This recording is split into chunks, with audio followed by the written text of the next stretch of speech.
Welcome to Blackfoot River Wildlife Management Area. It is August 4th. I'm just checking in. Quite a bit behind on these videos because it has been a hectic summer. Late winter, a lot of moisture, a lot of flooding.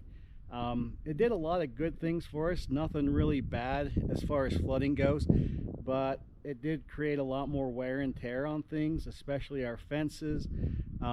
Took a lot more work than usual and a lot more than we had planned.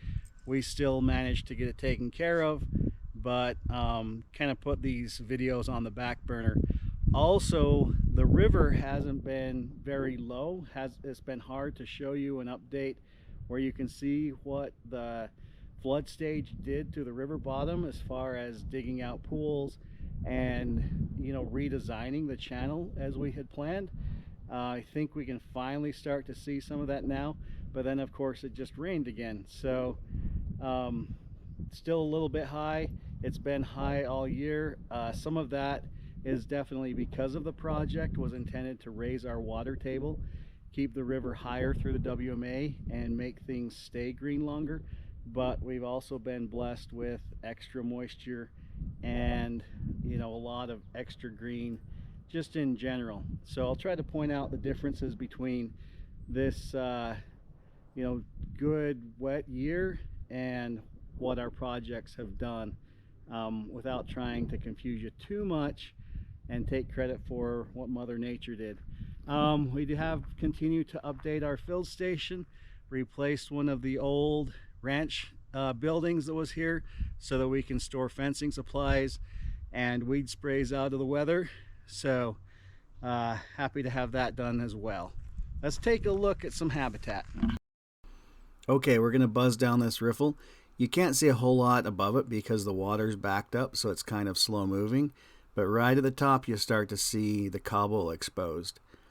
This is turning into a nice, really long riffle, but right at the end is where I want to show you how the river's changing. You can see how the current has gone to the center, and so it's deep. It's cleaning out that mud and pushing all the mud to the sides.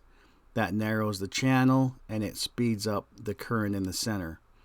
There are a few places like this where the trees are already almost completely covered in sediment. So this is a part of phase 1 that's been in place for 3 years. Our restored wetlands are still very wet, but Mother Nature really doesn't want me to get you a lot of video. The rain's coming back. I need to head back in. Let's go to the ground.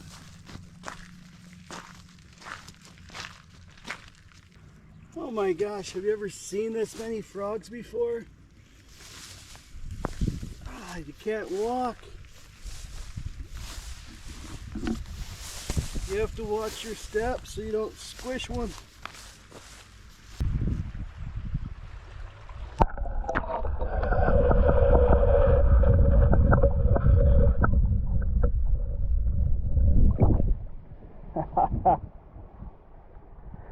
So cool. More frogs.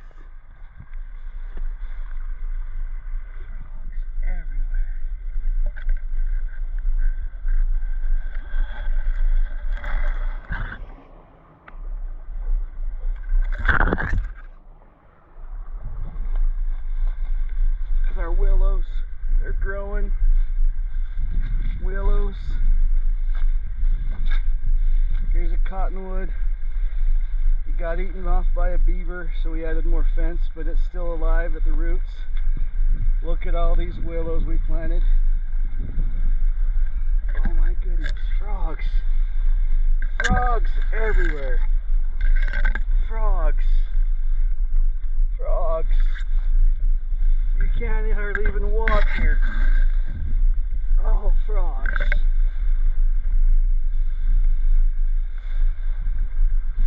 This is crazy. Okay, a couple weeks ago I did get about a minute worth of video, and it shows the river bottom quite a bit better than what I had today.